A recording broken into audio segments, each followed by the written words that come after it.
Okay, I'm Liu Rongrui, and I'm here to present the topic on sharing economy. First, for the introduction part, sharing economy is a social economic system built around the sharing of resources. So the idea actually first came from the communism. In the past, enterprises worried that in some very niche categories, investment might turn into waste because the need wasn't that much. But the business model of sharing economy kind of solved the problem. And through digitalizations, corporations have been able to tap into the informal economy and capture some of its value. That's what I just said. And people, especially young people, they are like us, that are more comfortable with accessing goods than owning them. Like there's the new idealism called minimalism. It's people want their belongings to be as less as possible. So that's why sharing economy came up.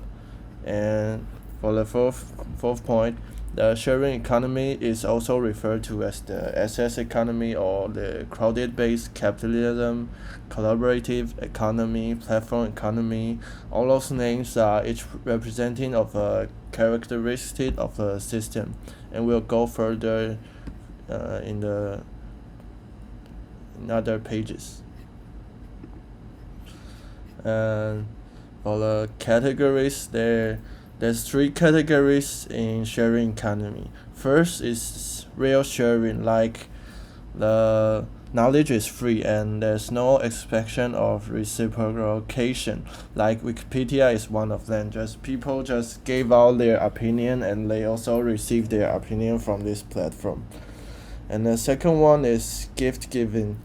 It's also free with kind of extraction of reciprocation. Like Napster is one of them. You can get points or something else as a reward on this kind. And the third one is the one that's most popular nowadays. It's called pseudo sharing, and it's incorporated, monetized, and it's an online system such as Airbnb, Uber. Those successful corporations are on this category. And for this page, I'll do the 5W1H analyze on sharing economy.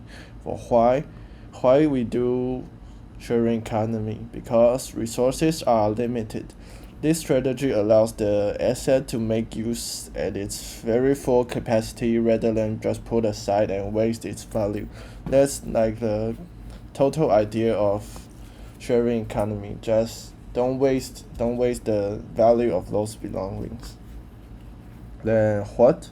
The trend now is to build a platform, and the platform is bilateral so that you can provide or make use of it. That's what sharing economy works. And where, no matter if it's a substance or virtual asset, the sharing economy must be managed on the platform, and it's usually an application. It's fun because now fewer and fewer companies do a website system. They usually use the phone application because it's more flexible for users and easy to handle. Like Uber, Airbnb, they all started from a phone application. And for the next page, when, I think there's not much to say on when, because the using the phone application means you can operate it at any time when you want. And for who, it's usually under control by a centralized institution like a company or cooperation. And like I said here, most of them are private companies, but there are also some services offered by the government. Like a famous one in Taiwan is the U-Bike. It's offered by the government. For the last point, how it works when the price of a particular asset is high and the asset is not fully utilized all the time, and it's the whole point of this system. Now I would like to present the practical application on sharing economy. Recent years, many enterprises in Taiwan started their business based on sharing economy business model. And business varies from transportation, knowledge, space renting, and yes more. And I think the most popular one is still on transportation, because that's when transportation tool is utilized at many times. Yeah. Most of these business, like I said, are based on mobile application. PCN is less and less paid attention to. So for the last point, it's really easy to create a platform, but the difficulty will actually be to maintain profit in a long period. And from now on, I will introduce five famous sharing companies in Taiwan. And yeah. And first is a Wemo. I think most of us know this brand. And this is a platform that offers motorbike transportation.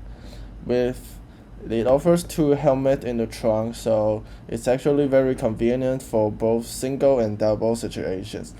But yeah, it's impossible to get third people on the bike. And I have tried this Wemo bike many times, and I think it's very convenient. The only uh, disadvantage of this is that the speed might be slower than normal motorbikes for safety concerns. And the payment is conducted under credit card or its own system called Wemo Wallet. You just put money in it and you can use the Wemo bike. And Apple Pay and Line Pay are the mainstream payment right now. And currently, this service is only available in Taipei City, New Taipei City, and certain regions in Kaohsiung. But I believe through time it will develop through all of Taiwan, because I think many other regions need these services too. And the charge is written in the fifth point. Like under 6 minutes will be 15 NT dollars, and over 6 minutes the charge is $2.5 per minute. And there's also benefit for those low battery motorbikes. I've ran one of those low battery bikes. Like it will be $1 per minute, but the speed will be really slow. Like it's under 30 kilometers per hour. Yeah, it's really slow, especially in Taipei City. The second one is the Armor online test. I know this platform because when I was preparing for the test for graduate school here in Tsinghua, I used that of this website. It's one of the earliest sharing economy or knowledge domain in Taiwan, aside from the 知识家, which is more mainstream. But this is more, 按摩线上测验 is more focused on for information exchanging, license examination, public examination, and graduation school examination. So the target is more niche. And I think the most people know it for the public examination, because there's no other easy way to get those questions and answers on the website. Users have to pay for the stars on the website to see the discussion, but they can also offer their opinion to earn stars. So this is how they profit. Users pay their money to the platform, turn into the virtual credit called stars, and then they can see the answers. But I don't have that much money, so I offer my opinion on there, and I get stars, and I can see other discussion and get my knowledge. And offers usable functions such as personal note, personal TA, and mock tests to promote learning efficiency. So if people are preparing for tests, like for lawyer, for other 技师 work, I think I will prefer. It's good to use this 阿嬷线上测验. Then the third one will be the GoGoX. I think most people will know its previous name, GoGoVan, but I just realized when I do this work that it changed its name to GoGoX. It's headquartered in Hong Kong, but now services Taiwan and many other Asian markets. And I know this company because when I was intern in fourth grade in university, I have a cooperation with this company. That's why I learned, and I use their services for a few times, and I think it's really cool. It offers instant delivery with motorcycle and normal truck and even huge cargo truck like for 3.5 tons, depending on different needs and budgets. And I think many people use it for instant delivery, but also for when you move your house and there's a lot of furnitures to do. It's very convenient to use this service. And all drivers are also users of the platform, so the design is much like the concept of Uber. Yeah. And they also cooperate with retailers under this pandemic period. That means you can order online and enjoy instant delivery through this service. The fourth one will be WeWork. It's a space sharing application.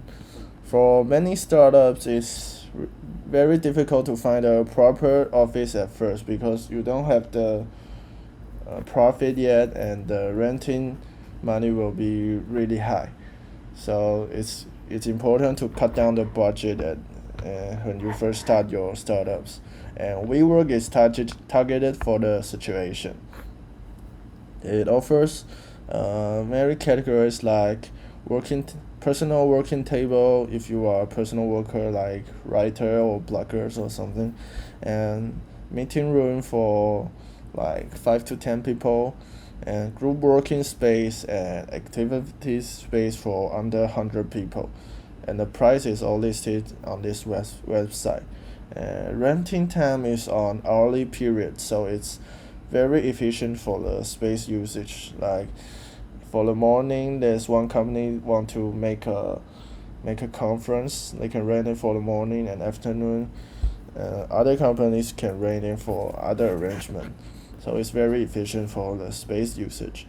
And on the other hand, big companies like Microsoft, Samsung are also client of this platform because on their opinion, sometimes changing the working environment will significantly induce work efficiency and creativity. So this is the client that they did not target it for at the first time.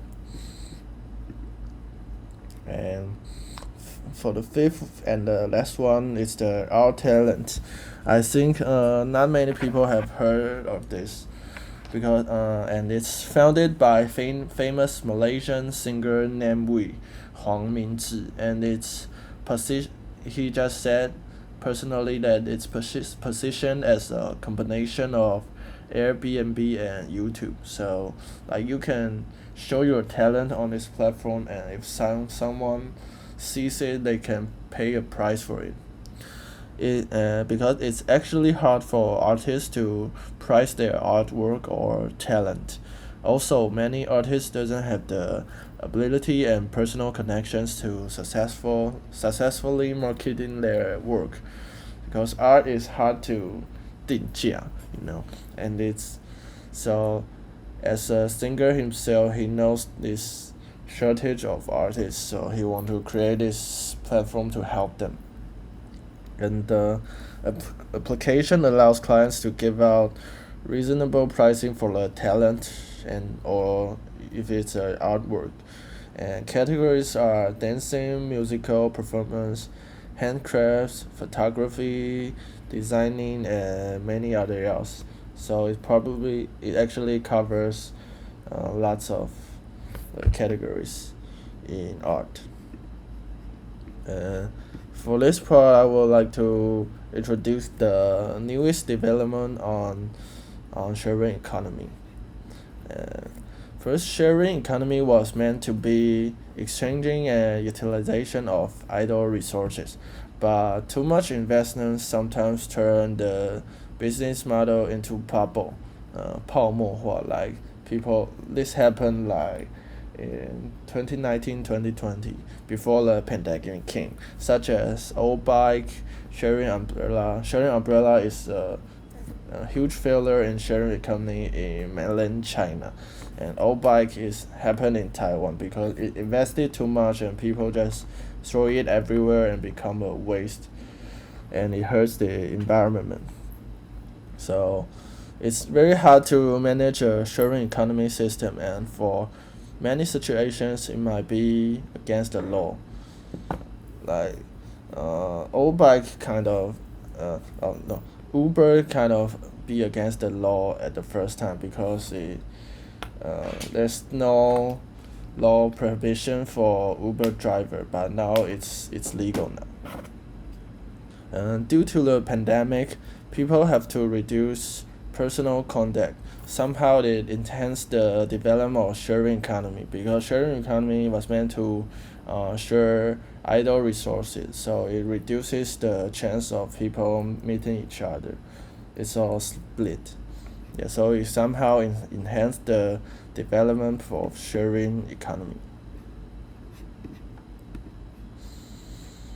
And the newest development first will be the food delivery, like we all used under this pandemic. It's actually grow its value, like Uber Eats and Food Panda, because we don't want to go out and eat with other people. We just want to eat at our own house. So Uber Eats and Food Panda grew in this period, and in mainland China, there's lot of new development now, like sharing on human resources is actually mainstream now. Like you can work here in the morning and work there in the afternoon. It is the newest development. And for Alibaba, they offers their newest service called 犀牛制造, which it allows clients to customize production on specifications, share factory, and on-demand production. Like you can know, you can you customize what you want to product. Like for phone case, you can send what you want to paint on the back, and you will produce it for you, and a mass production. Share factory, like the factory on those equipment, but they don't have the technology. So for the morning, it can produces like headphones, but in the afternoon, it can produces like something else, like the computer or something. Yeah, it's the concept. SMEs in Chinese called 中小企业. They start to share their orders, unified order acceptance, and centralized proofing. So they can share their orders and make it more acceptable and centralize it. And for the last page, I'll introduce the future. The 3 point I think that is for sharing economy's future directions. First, it will be the applications on education and medical treatment. Like we know, the hospital is full of COVID-19 victims, and schools are closed also due to the pandemic. So, if possible, I think sharing economy can kind of develop on these two categories and make our life better. And the second one is that as 5G technology develops, of course the internet speed is much higher than 4G. So it's a benefit for this business model because the whole business model is actually based on internet. And last but not least, the biggest opportunity will be our manufacturing industry, because manufacturing is the most profitable industry. 制造业最赚钱业。Okay, so that's the end of my presentation, and the last page will be my references. And thanks for listening. Bye bye.